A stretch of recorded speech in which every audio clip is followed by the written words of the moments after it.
This is Newswatch at 11. Good evening. Kingston's newly elected mayor and city councilors got down to business tonight, even before the group is officially sworn in. An employee of the Kingston Target told me that staff didn't find out about the closures until they came into work this morning. They said that many people were shocked, including managers, saying that none of them were told when their last shift would be. The group is hoping that by taking a stand here in Kingston, it will create a ripple effect both in the United States and Canada to help create peace down the road. The investigation lasted for days, and the conditions inside the home were so deplorable that investigators with the SPCA had to wear hazmat suits.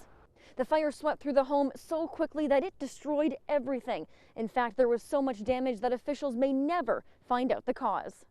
And all this snow isn't the only thing that many people had to deal with this morning. A water main break here at the intersection of Parkway and Princess Street put traffic down to one lane as workers cleared the scene and got ready to dig. The president of the Islamic Center of Kingston wasn't available to go on camera today, but they did tell us in a statement that the acts of terror have no basis in any religion, including theirs. Their thoughts and prayers go out to the family and friends affected in this time, adding that they hope that the terrorists are brought to justice. For the past 2 years, the city of Kingston has banned smoking in public places such as parks, rinks, and sports fields. It's that very ban that will soon take effect province-wide. Well, this weekend there's a lot of outdoor activities going on around Kingston, and the weather is going to be great for it. Tonight going down to a low of 18 degrees, just a 40% chance of rain and thunder showers this evening. Well, national media descended on Kingston today. The reason? A chance to tour Kingston Penitentiary. Up until now, reporters have been kept out of the prison since it closed 2 weeks ago. Rather chilly day here in Kingston, as we did see a bit of clouds, but not any snow. That's going to come tomorrow and later on in the week. Today there are highs reaching around -6, feeling more like -10 here in Kingston with the wind chill. And overnight we're going to see a low of -12. We are going to see some cloud coverage and a 60% chance of flurries, estimating to about 1 centimeter of snow. As cars drive by the Quinte Detention Center in Napanee, drivers honk their support for the men and women picketing outside. These jail guards want to send a message to the public and the provincial government about their contract talks. We want Kathleen Wynne to give us a contract, give us a fair contract. We want her to negotiate with us. The recent contract between OPSEU and the Ministry of Community Safety and Correction Services expired New Year's Eve. And workers here aren't happy with the government's newest belt-tightening proposal. This government came to the table with a huge load of takeaways. Over 60 different takeaways they put on the table. And it's really a message to the hardworking public services of Ontario that they have total and absolute contempt for us. Faced with a massive deficit, the Liberal government is taking aim at the public sector. The union says the government wants to extend the current 6-year wage freeze and make it harder for part-time workers to get full-time employment. OPSEU's regional vice president says the proposed cutbacks could jeopardize the safety of Ontario's 35,000 jail guards who work in a dangerous atmosphere. He says overcrowding and violence are common inside the Quinte Detention Center. In any given shift, they could be severely injured. And why would they be injured? Because the facilities are outdated, the number of staff have been cut too low, and you have, as you've already heard, up to 3 times the number of inmates in a building that should be there.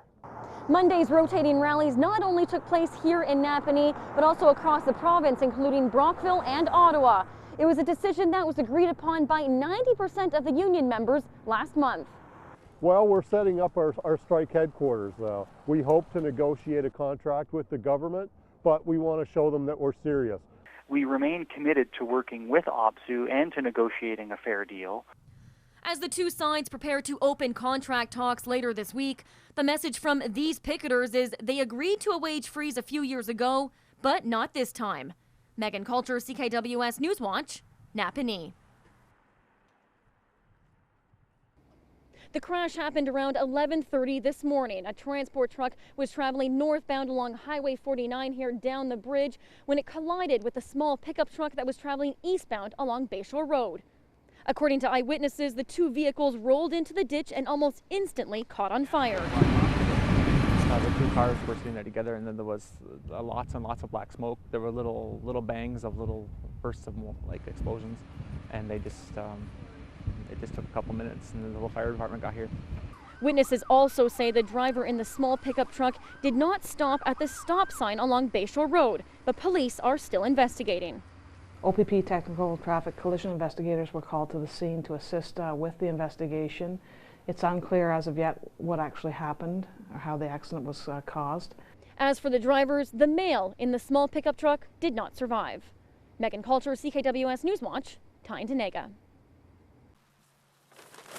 For over a week, residents just north of Belleville in a little town called Foxborough have been dealing with one of the worst flooding situations in years.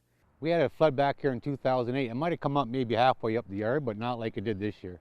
Record high water levels turned backyards into lakes, forcing dozens of residents to find alternate access to their homes.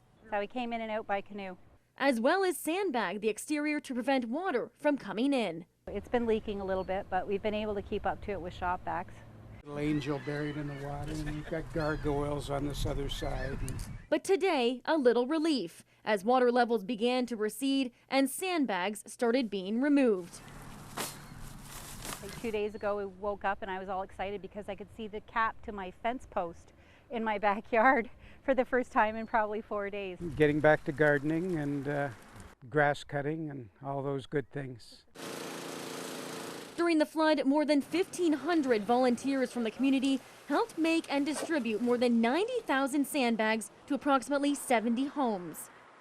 Dozens of heavy, wet sandbags will soon become a common scene in front of many homes here in Foxborough. And it's these very type of situations that the Quinte Conservation Area is hoping that the government will step in and help in the future. One, to do up-to-date floodplain mapping. Two, to get us money to make sure our dams are safe.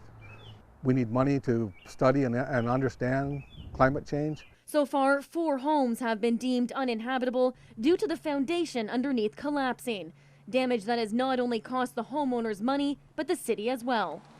Many residents are looking to the province for help. It would be really good if somehow that they could come up with some ideas and some funding to maybe prevent this from happening again. Maegen Kulchar, CKWS Newswatch, Foxborough.